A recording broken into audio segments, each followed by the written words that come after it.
নতুন রাজনৈতিক দল গঠন করছেন ইলিয়াস কাঞ্চন। বাংলাদেশের চলচ্চিত্র জগতের জনপ্রিয় চিত্রনায়ক এবং নিরাপদ সড়ক চাই আন্দোলনের পুরোধা নেতা ইলিয়াস কাঞ্চন এবার আনুষ্ঠানিকভাবে নতুন রাজনৈতিক দল গঠন করতে যাচ্ছেন। গায়ের ওপর সামাজিক দায়িত্ব এবং দেশের সড়ক নিরাপত্তা সম্পর্কে অবিচল মনোভাব নিয়ে তিনি রাজনীতিতে প্রবেশের ঘোষণা দিয়েছেন। এই সিদ্ধান্ত রাজনৈতিক মহলে বেশ আলোচনা সৃষ্টি করেছে, বিশেষ করে তার দীর্ঘদিনের সামাজিক আন্দোলন এবং সড়ক নিরাপত্তার প্রতি প্রতিশ্রুতি থাকায়।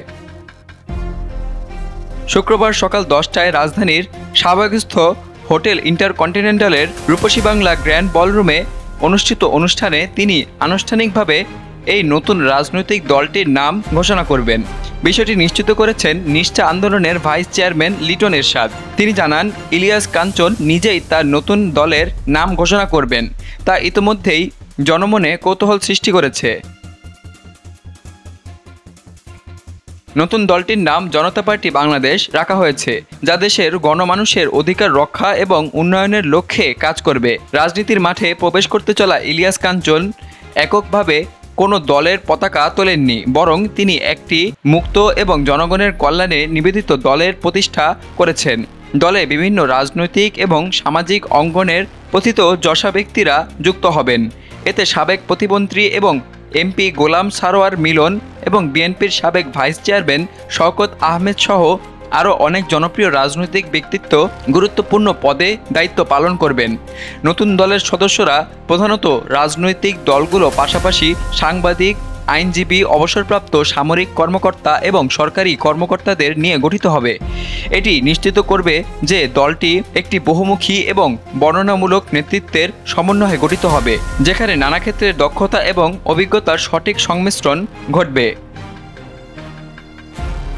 1993 সালে স্ত্রী জাহানারা কাঞ্চন সড়ক দুর্ঘটনায় নিহত হওয়ার পর ইলিয়াস কাঞ্চন নিরাপদ সড়ক আন্দোলনের পুরোধা হয়ে ওঠেন। এ সময় থেকে তিনি সড়ক নিরাপত্তা নিয়ে দেশের জনগণকে সচেতন করার জন্য কাজ শুরু করেন। নিরাপদ সড়ক চাই নিষ্ঠা আন্দোলন তিনি শুরু করেছিলেন, যা আজও একটি বৃহত্তর সামাজিক আন্দোলনে পরিণত হয়েছে। সড়ক দুর্ঘটনা কমানোর জন্য সরকারের বিভিন্ন পদক্ষেপের পাশাপাশি ইলিয়াস কাঞ্চন দেশের বিভিন্ন স্থানে সচেতনতামূলক কর্মসূচি চালিয়ে আসছেন। যদিও তাকে অনেক সময় রাজনীতিতে আসার জন্য আহ্বান জানানো হয়েছে, কিন্তু তিনি সবসময় সমাজকর্মী হিসেবেই কাজ করে গেছেন।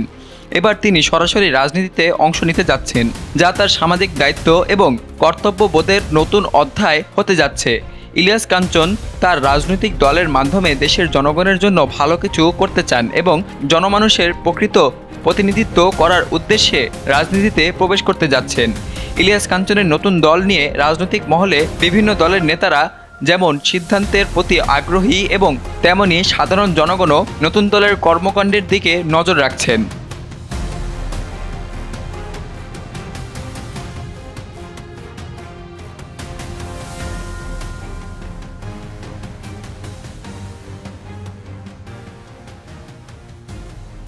সকল প্রকার খবর জানতে এখনই সাবস্ক্রাইব করে রাখুন আমাদের চ্যানেল বাংলাদেশ কণ্ঠে।